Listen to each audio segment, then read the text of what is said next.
ఇదంతా జరగటానికి కారణం ఎవరో తెలుసుకోవాలనుందా అమ్మా? తెలుసుకుని మాత్రం ఏం చేయగలను? సలీం తిరిగిరాడు కదా మావయ్య. దీనికంతటికి కారణమైన వాణ్ణి ఆ పైవాడు వదలడమ్మా, వదలడు. అలాంటివన్నీ భగవంతుడు కూడా ఏం చేయగలడు మావయ్య? దీనికంతటికి కారణం నీ భర్తమ్మా. అతనికి మనసులో ఒప్పింది మావయ్య. మంచివాడు అనుకున్నానమ్మా, ఇంత కిరాతకుడు అనుకోలేదు. బాగా చూసుకుంటాడు, బుద్ధిమంతుడు అనుకున్నాను. అసలు ఏం జరిగింది మావయ్య? నీ భర్త శ్రీధర్ యోగేశ్వరరావు బంధువులు. నువ్వు వెళ్ళిపోయిన దగ్గర నుంచి నీ మీద కోపం పెంచుకున్నాడు. అతనిలో ఉన్న రాక్షసుడు బయటకొచ్చాడు. బాబాయ్, నువ్వేం చేస్తావో నాకు తెలీదు. నాకది కావాలి, లేదంటే నేను చచ్చిపోతాను బాబాయ్. నేనున్నా ఇక్కడ. ఓ రోజు నన్ను పిలిపించాడు. శంకర్రావు గారు, మిమ్మల్ని ఎందుకు పిలిపించానో తెలుసా? తల్లిదండ్రులు లేరని, ఇంత పడేస్తే తిని మూలన కూర్చుంటుందని చేసుకున్నా. బరి తెగించి ఆ సాయిబుల్ కుర్రోడితో లేచిపోయింది. ఇదేనా మీరు దానికి నేర్పిన సంస్కారం? మీరేం చేస్తారో నాకు తెలీదు. మాట విందా సరే సరే, లేదంటే మెడ పట్టుకుని ఈడ్చుకురండి, పోండి. ఆ తర్వాత నేను నీ దగ్గరికి రావటం, నువ్వు రాననడం, దానికి శ్రీధర్ పిచ్చివాడిగా మాట్లాడటం మొదలుపెట్టాడు. నాకింత నరకం చూపిన ఆడది నా భార్య కాదు. దాన్ని లేకుండా బాబాయ్. ఆవేశపడద్దురా, ఆలోచించి చెయ్యాలి. నీ మటన్ కొట్టు ఖాళీ చేయమన్నాడని జిలాని నువ్వు హత్య చేసిన విషయం నాకు తెలియదు అనుకోకు. కేసు రీఓపెన్ చేసి ఇన్వెస్టిగేట్ చేస్తే జైలుకి వెళ్లాల్సిన తొలి ముద్దాయివి నువ్వే. నన్ను ఏం చేయమంటారు సార్? కాజా వీక్నెస్ ని అడ్డం పెట్టుకుని నిన్ను చంపమని కాజాకు చెప్పాడు. అవసరం ఉన్నంత వరకు నిన్ను వాడుకుని చంపుదామని అనుకున్నాడు కాజా. నీ మీద ప్రేమతో కాజా చేసిన పనికి తట్టుకోలేక సమీర్ కాజాను చంపేశాడు. ఆ తర్వాత సలీం రావడం, నీతో ఉండటం తెలుసుకుని ఒక్కడు కాదు ఇద్దరు. అది రంకుదా ఆడదా? Sridhar, cool cool. నీ ఆవేశం నేను అర్థం చేసుకోగలను, కానీ మన చేతుల్లో లేదే. ఉంది, నీ చేతుల్లోనే ఉంది. నువ్వే చేయగలవు. ఎలారా? ముంతాజ్ మామ మస్తాన్ ఉపయోగించు. మస్తాన్ దుబాయ్ వెళ్లాలన్న డబ్బు అవసరం అవకాశంగా మార్చుకున్నాడు.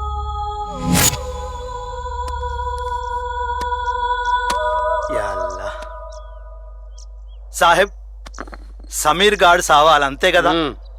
సమీర్ సలీంల మధ్య ప్రేమ పేరుతో విభేదాలు సృష్టించి ఒకరినొకరు చంపుకునేలా చేశాడు. పాపం సమీర్ బలైపోయాడు. సలీం చేసిన దారుణాన్ని చూసి నీకు అతనిపై అసహ్యం పుట్టి వదిలేస్తావేమోనని చూశాడు. ఆ ప్రయత్నం కూడా విఫలమైంది. నువ్వు మళ్ళీ జైలు నుంచి విడిపించుకురావటం నచ్చలేదు. వాడు ఉండకూడదు బాబాయ్.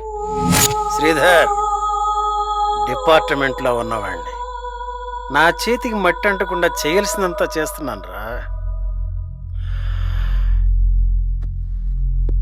ఈసారి సలీం గాడిని లేపేద్దాం. థ్యాంక్స్ బాబాయ్, థ్యాంక్స్. ఎస్ఐ శ్రీధర్ ఆడిన చదరంగంలో కాజా, సమీర్, మస్తాన్, సలీం వాళ్ళంతా బలైపోయారు.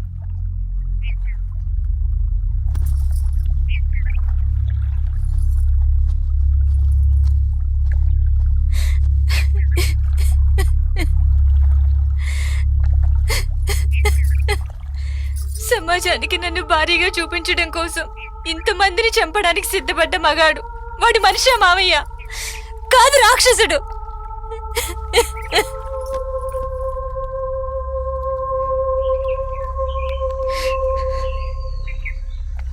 మావయ్య, ప్రేమ కోసం పాకులాడాను, అలసిపోయాను. నేను దేనికోసమైతే వచ్చాను, చివరికి అది దక్కకుండా పోయింది. ప్రేమ పగా ప్రతీకారం కోరుకుంటుందని తెలుసుకోలేకపోయాను మావయ్య. నాకు ప్రశాంతంగా ఉండాలనుంది. ఎక్కడికైనా వెళ్ళి ఒంటరిగా బ్రతకాలనుంది. సమీర్ని దక్కించుకోలేకపోయాను, సలీంని దక్కించుకోలేకపోయాను. ఇంకెవరి కోసం బ్రతకాలి?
సలీంతో గడిపినన్ని రోజులు నా చుట్టూ బ్రతికే ఈ ప్రజలందరూ మనుషులేనా అనిపించింది.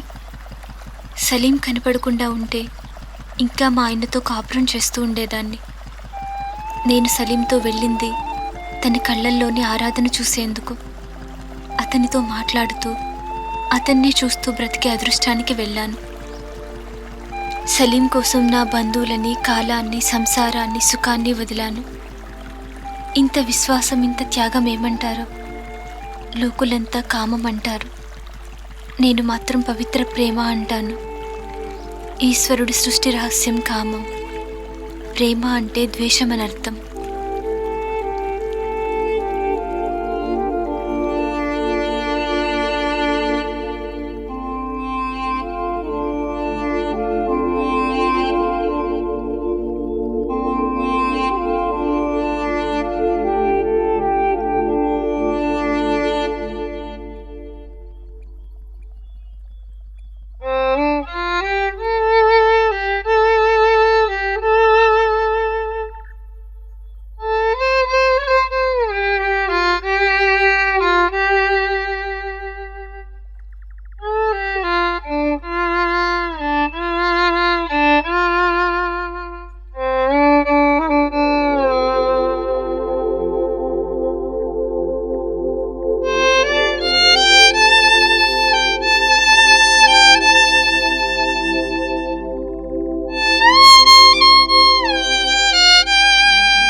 మా అమ్మ సంగతి నీకు తెలీదు? అవునా?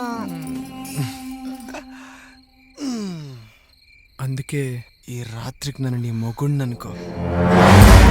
మరి మొగుడన్నాక మీద పడతాడు, ఏదేదో చేస్తాడు. అంటే నీకు 2 లక్షలు ఇస్తే నాకు జాబ్ వస్తుంది, లేకపోతే ఇప్పుడు దాకా నేను చేసిన విజ్ఞాన ప్రదర్శన అంతా వేస్ట్ అంటావు. నువ్వు చాలా షార్ప్ అమ్మా. మరి క్యాంపస్ ఇంటర్వ్యూలో జాబ్ ఎందుకు రాలేదమ్మా? వచ్చిందమ్మా, కానీ ఆడు నీకంటే గొప్పడమ్మా. నువ్వు కార్ లోన్కి వేస్తే ఆ డైరెక్ట్ ఫ్లాట్ లోన్కి వేసాడు. ఏంటి నాతోనే సరసాలా? మరి లేకపోతే 2 లక్షలు అడిగాక నీతో సరసంగా కాపురం చేస్తా అనుకున్నావా?